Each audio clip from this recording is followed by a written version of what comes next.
Hello everyone, in this video let us create an image in our Drupal site so that we can use it with our content type.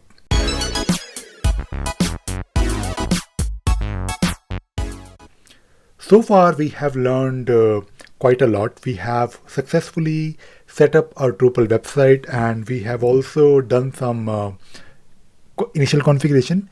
And in my previous video, I talked about how you can create your own content type that will give you the ability to define whatever type of content you may want to manage on your Drupal site. So when you install Drupal for the very first time, and if you go to the structure option on top, you can of course then take a look at your content types by going to the content types section, and then you can see that you have usually article and basic page that comes out of the box with Drupal natively. And in our previous video we also created this blog type of content. So let us now do some further configurations. So when you create a new content type, you also have the option to add more fields to it. Usually when you take a look at any content type in Drupal, when you create a new content type, you have of course your title of your content and of course your body, but you can also create more fields, and that is the whole point, because you may want to do something more with your content type. Apart from blogs, maybe you want to create content types like events or maybe news. If you're trying to create a new event, you may also want to capture and display the dates, start date or maybe end date of your event. But for this particular example, I will be adding a new image type of field in my Drupal website. And not only I will add this new field, but I will also talk about what is the best way of managing your fields in Jira. Because when you create a lot of content types in not in Jira but in Drupal, because when you create a lot of content types in Drupal, you may get confused with fields, because when you create a lot of fields, you will probably have a lot of fields that can be reused. So if you're trying to create a field like image, try to reuse it if you can, because that will really help you in managing your Drupal setup more effectively. So let us create a new field in our blog content type. And if you click on the manage fields, which is for your blog, you can also take a look at some other options. So you have the option to click on manage fields, manage form display, manage display, and you can of course edit your content type and delete it. For this particular video, let us focus on manage fields.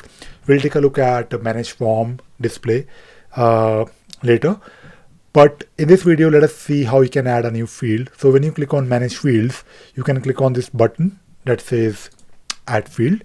It is quite intuitive, nothing difficult.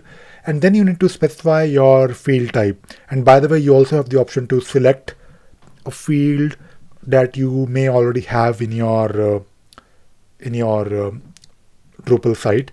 And we do have one field called image, and I may want to use it or reuse it in my blog. So whenever I upload a new blog, I may want to also upload some images, because when you read a blog with some images, it looks good.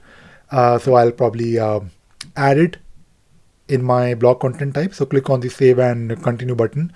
Then you can also do some further configurations. Maybe you want your image field to be required, but I don't want to make it required. I'll probably leave it as it is. And then you can also specify a default image. So this default image is quite useful when you're working with, let us say, user profiles.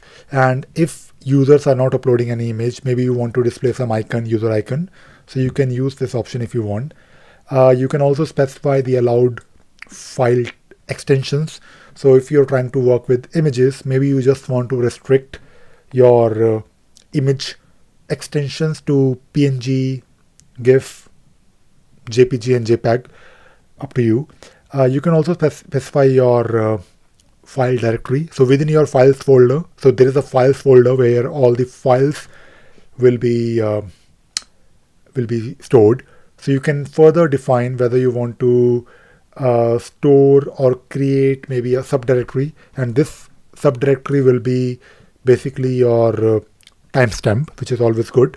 Then you can specify your maximum image resolution, maximum or minimum image resolution, just to do some just maybe you want to enforce some process or some bureaucracy that you should follow this particular standard when you upload images. So you can do that if you want. You can also specify your file size. So maybe I don't want images bigger than half MB, so you can specify 512 KB. Up to you. If you want to leave it blank, then there will be a limit of 100 MB, which I believe is defined in your PHP configurations, which is probably too much. So I want to make sure that my images are less than half MB. Then you can specify that whether you want users to also have this alt field, and maybe you want the alt field to be required. This is really useful when you want to follow the accessibility guidelines, because people who are visually impaired, when they open your website using the screen reader, you want maybe some description or some alt text. Also, for some reason, if your images are not able to, let us say, load, this alt text can be displayed. And also, I also recommend that you also enable this title field, so that when the users are hovering their mouse on top of the image, they will see some tooltip, which is always good. And these things are really important for accessibility. So if you're trying to build a site for some organization and they want you to follow the WCAG guidelines, which is really important, even if you are not building a site for visually impaired people, I think as a good practice, you should follow these guidelines, because it will make sure that this particular website will be accessible by majority of people. So follow those best practices if you can. In my opinion, you should. So we have just added one field. Let me add one more field. Usually when I manage my Drupal website, I try to create two type of images, because maybe I want to use this image field that I added just now in my blog, and I can have multiple image files. But at the same time, I also try to keep or define a teaser image. So when you have a teaser image, this teaser image is used maybe on your home page, or maybe when you try to create a listing of your content. Maybe you want to display some small thumbnails. So this is very important in my opinion. This is just my practice. You can leave it if you don't want to create maybe one more field, but I always do it because it gives me more control over my content.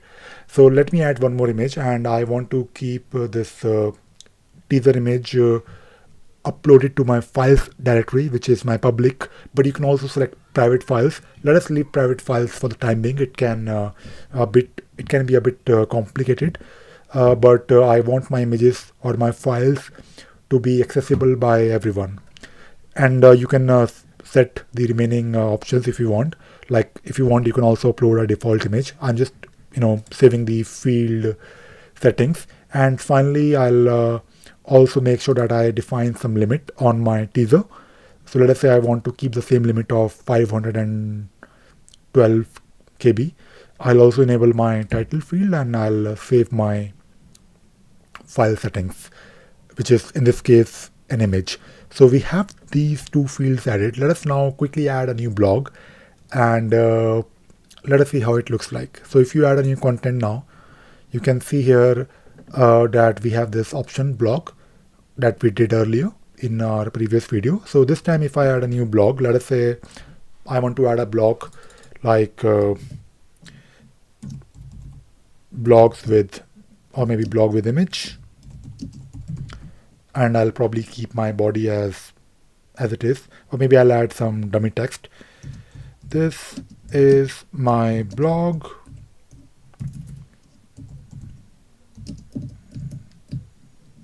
I'll probably copy it so that we have some content to look at, just a dummy content. And we now have two fields. One is image and one is teaser image. So let me add one image in my main image file field. So this is one image that I'm just uploading, and I also need to upload or add a text. So this is my main image. I'll just add this text as image, and then I also need to add a teaser image. So this time I'll probably add something like maybe a small image, if I can find a small image. So this is my teaser image, and and I'll also add some alt text as a good practice. So let us save this blog, and now if you look at your blog, you can see here that we have two fields. One is image and one is teaser image, which is of course not that small, but we can also control the size of these images. So I'll probably create a couple of more videos on this particular topic, because when you create a new content type and when you save it in Drupal, there is a concept of display. So when you look at this display, this is your full node view, because you're trying to access this blog on this URL called /node/7. So this is like the full view, but the view can be different, and it depends where you are looking at your blog or any content. So if you go to your home page, you might have the same blog displayed with an image or without an image, depending upon whether you have that image enabled in your view that is being used on the home page. So right now on my home page, there is a view called, or there is a type of display, not a view. I mean, it is a view, but a view is also a concept in Drupal. So this particular type of display is called as teaser. So it's like a small summary that you can see here. But right now in my teaser, there is no image. But when you click on the blog with image, which will take you to the full node view, you can see, of course, both the images. And if I go back to my home page, I'll be again back to my teaser view and or teaser display. And at the same time, when you look at your recent content list of blogs, you can also see here that this list is now just showing you your title.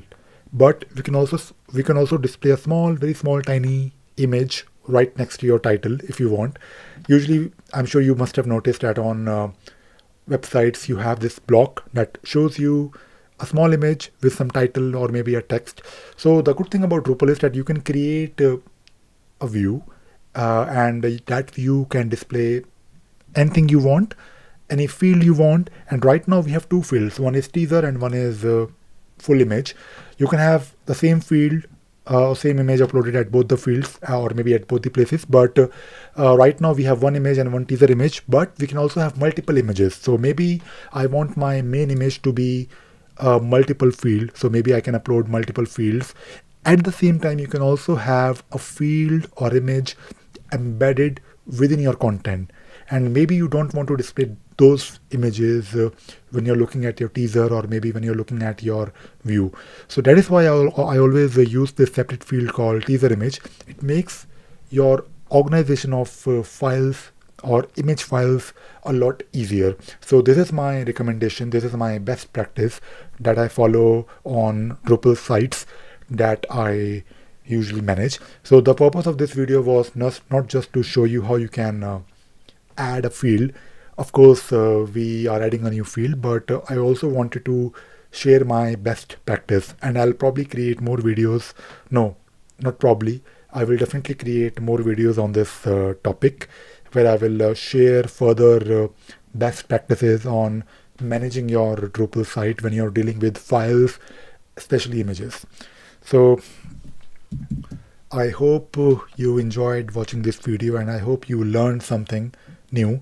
If you have been following my Drupal series, I highly recommend you to give me some feedback so that I can also improve my videos if I can or if I need to, but I need your feedback. So do let me know if you found this video useful. Thank you very much.